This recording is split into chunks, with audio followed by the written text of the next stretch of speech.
ঈদের ছুটির প্রায় শেষ। গত শনিবার পরিবার পরিজন নিয়ে চলে গেলাম সমুদ্রকন্যা চট্টগ্রামের পতেঙ্গা সি বিচে। গিয়ে এমন নয়নবিরাম দৃশ্য দেখে প্রাণ জুড়িয়ে গেল, মন খুলে গান গাইতে ইচ্ছে হলো। এমন নয়নবিরাম দৃশ্য দেখলেই কার না গান গাইতে মন চাইবে।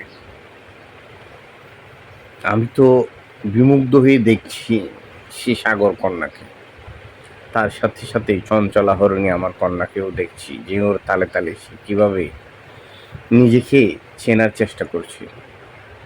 মেয়ে এসে বলল, বাবা মোবাইল আমার হাতে দাও, আমি কিছুক্ষণ ভিডিও করি। সে মোবাইল নিয়ে তার মতো করে ভিডিও করতে শুরু করে দিল।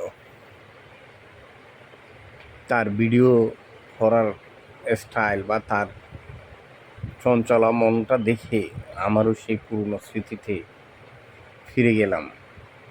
সে নস্টালজিয়া খুব ভালো লাগলো। নীলিমার নীল নিয়ে আকাশ দাঁড়িয়ে আছে আমাদের মাথার উপর, তার স্নেহ মমতা ভালোবাসা নিয়ে আমি উপভোগ করছি। মেয়ের ঢেউয়ের তালে তালে, গানের তালে তালে নৃত্য, সাথে যোগ দিল আমার ছেলেও।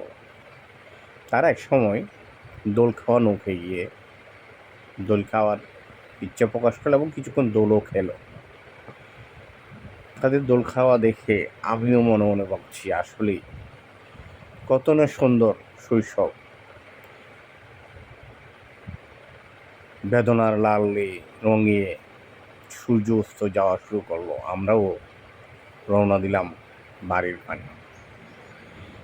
পানে আসতে আসতেই উড়াল সেতু টুটে গেলাম। উড়াল সেতুটার নাম জানি কি ছিল, শহীদ ওয়াসিম উড়াল সেতু।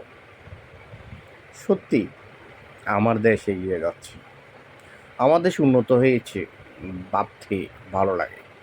কে উন্নত করলো বা কীভাবে উন্নত করলো সেটা বলবো না। যদি বলি চাকরি থাকবে না, শুধু এতটুকুই বলবো যে উন্নত করেছে, যার কারণে এই দেশটা এত সুন্দরভাবে সাজিয়ে ওঠার প্রয়াস পেয়েছে, যার কারণে এই উন্নয়ন উপভোগ করছি, তার প্রতি কৃতজ্ঞ। সে যেখানে থাকুক, ভালো থাকুক, না সুখী দেশে, কারণ এই বাঙালি বেঈমান। এতক্ষণ আমার সাথে থাকার জন্য সকলকে ধন্যবাদ ও কৃতজ্ঞতা। ভালো লাগলে লাইক কমেন্ট শেয়ার করবেন প্লিজ।